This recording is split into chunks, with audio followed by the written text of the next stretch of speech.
कि स्वयं नर और नारायण उस महाशक्तिशाली असुर से युद्ध के लिए प्रस्थान करते हैं। सबसे पहले नर और उस महाशक्तिशाली असुर में युद्ध शुरू हो जाता है।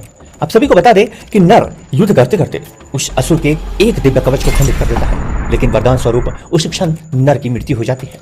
तत्पश्चात नारायण तपस्या से उठकर नर को अपनी तपोशक्ति से जीवित कर पुनः उस शक्तिशाली असुर से युद्ध करते हैं तथा उसके एक और कवच को खंडित कर देते हैं। यहाँ पर उसके दूसरे कवच को खंडित होते हैं नारायण भी वीरगति को प्राप्त हो जाते हैं। अब सभी को बता दे कि इसके पश्चात पुनः नर अपनी तपोशक्ति से नारायण को जीवित करते हैं। यह प्रक्रिया चलते रहता है जब एक एक करके राक्षस के 99 कवच टूट जाते हैं। जी हाँ, नर और नारायण मिलकर राक्षस के 99 कवच को तोड़ देते हैं। तब वह राक्षस सूर्य देव के पास चला जाता है तथा उनके पीछे छुप जाता है। सूर्य देव ने अपने शरणागत में आए उस राक्षस की रक्षा करने के लिए नर और नारायण से विनती करने लगे और प्रार्थना की कि वे इस शरणागत में आए राक्षस की रक्षा करना चाहते हैं। तब स्वयं नारायण ने कहा कि ठीक है, अब इसका फल आपको भी भुगतना होगा। अब यह राक्षस आपके ही तेज के द्वारा द्वापर युग में जन्म लेगा और यही कवच और कुंडल तब भी इसके पास रहेगा, लेकिन मृत्यु के समय यह काम नहीं आएगा। अब दोस्तों, इसके पश्चात द्वापर युग में यही राक्षस अपने शेष बचे एक कवच और कुंडल के साथ जन्म लेता है, लेकिन युद्ध से ठीक पहले इंद्रदेव उससे कवच और कुंडल दान में मांग ले जाते हैं। लिहाजा कवच रहा नहीं और अर्जुन की रक्षा हो गई।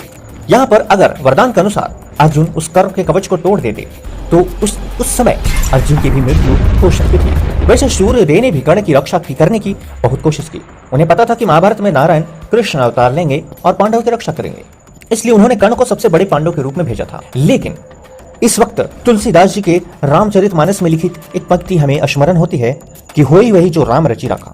पांडव बनकर जन्म लेने के बाद भी आखिरकार कर्ण युद्ध से वंचित नहीं रह पाते हैं तथा युद्ध में मारे जाते हैं। अब बात आती है यह घटना या कथा आखिर मुझे कहां से प्राप्त हुई।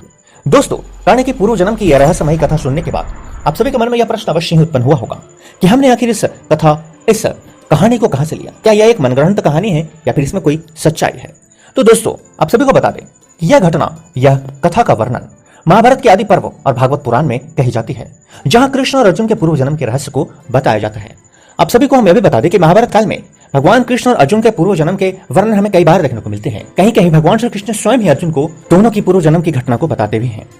तो इस प्रकार से अब आप सभी को आई होप कि यह घटना या रहस्य के बारे में भली भांति पता चल ही गया होगा। इस वीडियो को लाइक करें और चैनल को सब्सक्राइब भी करें और इस तरह की जानकारीपूर्ण वीडियोस के लिए हमारे साथ बने रहें। मिलते हैं बहुत ही जल्द नए वीडियो में। राधे राधे।